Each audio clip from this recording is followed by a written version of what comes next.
Apa yang sedang kita lihat hari-hari ini bukan cuma perang antara Israel dan kelompok militan. Ini adalah panggung besar nubuat ketika Hizbullah melepaskan ratusan roket ke arah Galilea, ketika mereka tertawa, berpesta, dan menyebut itu perlawanan suci.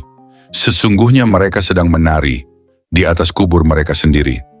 Mereka menyangka bahwa kekuatan ada pada misil, pada uang Iran, pada propaganda yang membius dunia. Sementara itu, para penari di atas kubur akan jatuh ke dalam liang yang mereka gali sendiri. Tarian Hizbullah akan berakhir. Bukan karena mereka kelelahan, tapi karena Tuhan akan menghentikan irama kegelapan mereka. Dan dunia akan tahu bahwa Tuhan tidak berdiam. Ia sedang mempersiapkan penghakiman atas segala bangsa yang melawan tanahnya.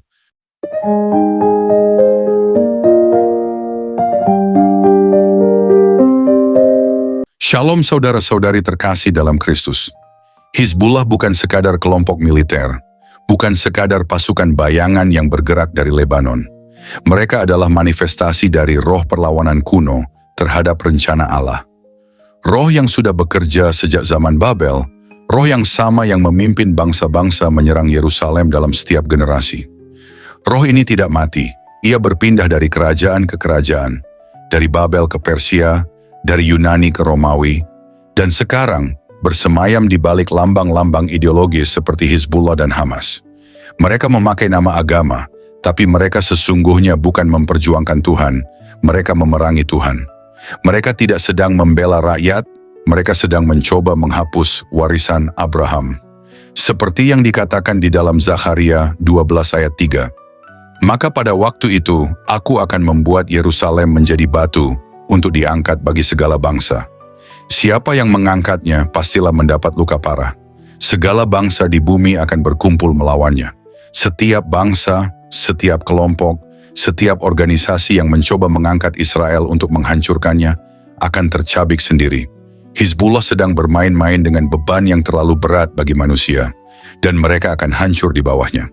Selanjutnya firman Tuhan di dalam Yeremia 50 ayat 24 berkata demikian, Aku memasang jerat bagimu, dan memang engkau terjebak, hai Babel, dengan tidak mengetahuinya. Engkau terdapat dan memang engkau tertangkap, sebab engkau telah menantang Tuhan. Apakah engkau tidak melihat, wahai Hizbullah? Engkau merasa sedang menyerang Israel, tapi sesungguhnya engkau sedang berjalan ke dalam perangkap Tuhan. Jerat itu tak terlihat, tapi pasti. Perbendaharaan murka Tuhan akan dibuka. Dan ketika itu terjadi, tidak ada tempat yang cukup dalam untuk bersembunyi. Lihatlah sejarah, semua bangsa yang pernah mengangkat tangan melawan Israel, bangsa Mesir, Asyur, Babel, Romawi, Nazi, semua berakhir dalam reruntuhan sejarah. Mereka dilupakan, ditinggalkan, dihancurkan dari dalam. Kini, giliran kelompok-kelompok baru muncul dengan semangat yang sama. Hizbullah, Hamas, Iran, dan para sekutunya berpikir mereka bisa menghentikan rencana Tuhan. Tapi Tuhan tidak akan membiarkan tanahnya diinjak tanpa pembalasan. Seperti yang tertulis di dalam Yesaya 34 ayat 8. Sebab Tuhan mempunyai hari pembalasan, tahun pengganjaran karena perkara Sion. Perhatikan itu, karena perkara Sion.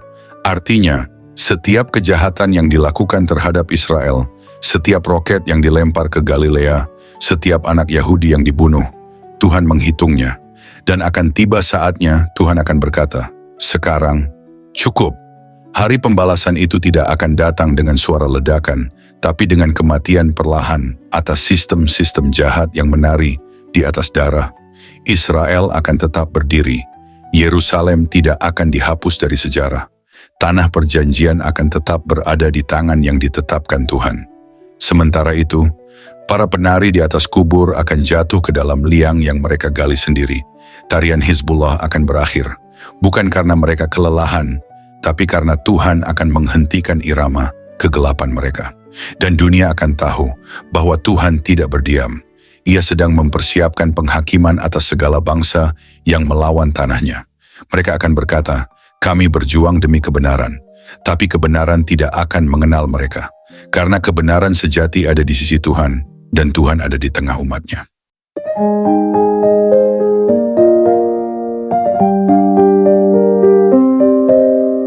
Shalom saudara-saudari terkasih dalam Kristus, di mana rencana kekal Allah sedang ditentang secara terang-terangan. Ketika Hizbullah menembakkan roket-roketnya ke Galilea, ketika mereka menari di atas darah, berpesta di atas kehancuran, dan menyebut itu jihad suci, mereka sesungguhnya sedang menari di atas kubur mereka sendiri. Mereka mengira kekuatan terletak pada senjata, pada koalisi regional, pada dukungan dari Iran dan propaganda dunia. Namun mereka lupa, tangan Tuhan tidak pernah gemetar, tangan Tuhan tidak pernah gagal, dan waktu Tuhan tidak pernah terlambat.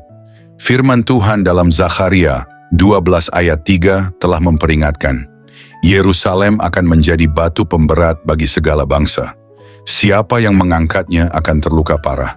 Dan dalam Yeremia 50 ayat 24, Tuhan menegaskan, Aku memasang jerat bagimu, dan memang engkau terjebak, sebab engkau telah menantang Tuhan. Hizbullah sedang melangkah ke dalam jerat yang ditetapkan Tuhan sendiri. Mereka bukan sekadar menyerang Israel. Mereka sedang berperang melawan rancangan Allah yang kekal. Lihat sejarah. Semua kekuatan yang pernah berdiri melawan Israel akhirnya runtuh. Asyur dibinasakan, Babel dikosongkan, Romawi sirna, Nazi dilenyapkan. Karena tidak ada satupun bangsa yang bisa bertahan ketika melawan perjanjian Tuhan.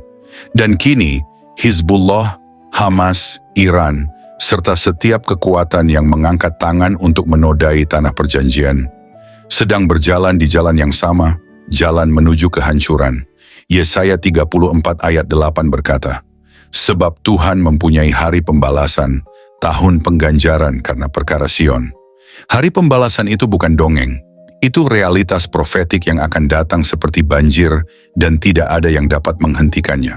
Bukan NATO, bukan PBB, bukan dunia. Israel akan tetap berdiri. Yerusalem tidak akan dihapus dari peta sejarah. Dan tanah perjanjian akan tetap berada di bawah kedaulatan Tuhan. Sementara itu, tarian para pemberontak akan berhenti. Bukan karena mereka kelelahan, tapi karena Tuhan sendiri akan menghentikan irama kegelapan mereka. Dan seluruh dunia akan tahu, Tuhan tidak berdiam. Ia sedang mempersiapkan penghakiman atas segala bangsa yang melawan tanahnya. Mereka akan berseru, kami berjuang demi kebenaran. Tapi kebenaran tidak akan mengenal mereka. Sebab kebenaran sejati hanya ada di sisi Tuhan. Dan Tuhan ada di tengah umatnya. Sampai langit dan bumi berlalu, firman-Nya tetap kekal. Dan siapa yang melawan firman-Nya akan hancur oleh firman itu sendiri.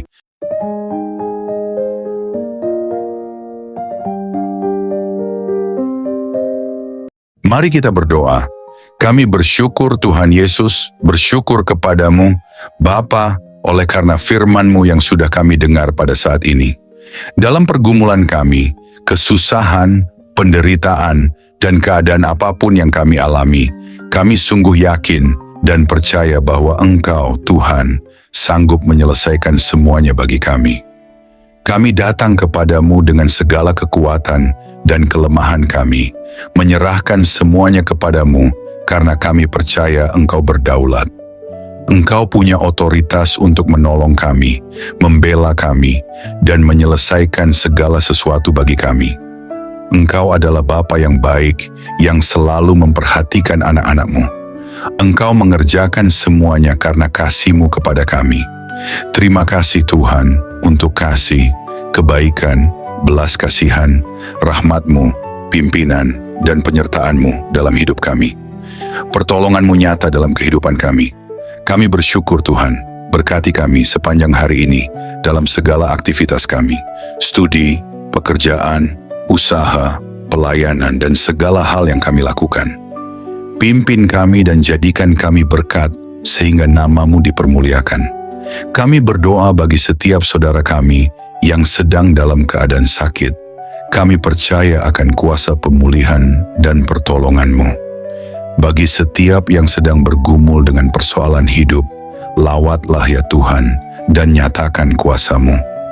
Dalam nama Tuhan Yesus Kristus, kami sudah berdoa dan mengucap syukur.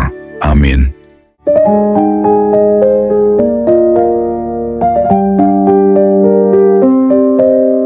Puji Tuhan, saudara yang dikasihi oleh Tuhan, Saya percaya bahwa firman Tuhan selalu menjadi berkat, kekuatan, dan penghiburan bagi setiap kita. Dalam setiap perjalanan hidup, kita mungkin menghadapi berbagai tantangan, pergumulan, dan ujian, tetapi firman Tuhan selalu memberikan jawaban, pengharapan, dan kekuatan yang baru. Roh Kudus yang telah diberikan kepada kita akan selalu menolong dan membimbing kita untuk semakin memahami kebenaran firman Tuhan. Dia akan menerangi hati dan pikiran kita agar kita dapat hidup sesuai dengan kehendak-Nya, berjalan dalam terang-Nya, dan mengalami kehidupan yang penuh dengan kasih karunia serta kemenangan di dalam Yesus Kristus. Jangan pernah takut atau khawatir, sebab Tuhan selalu beserta kita. Dia yang memegang kendali atas segala sesuatu, dan janjinya adalah ya dan amin. Percayalah bahwa setiap langkah hidup kita telah dirancang untuk membawa kita kepada rencananya yang indah. Pegang teguh firman-Nya, berdoalah dengan iman, dan hiduplah dalam ketaatan kepadanya, maka kita akan melihat kemuliaan Tuhan dinyatakan dalam hidup kita. Tuhan Yesus memberkati saudara semua. Teruslah bertumbuh dalam iman, kasih, dan pengharapan di dalam Kristus. Sampai jumpa dalam renungan berikutnya. Kiranya damai sejahtera Tuhan senantiasa menyertai kita semua.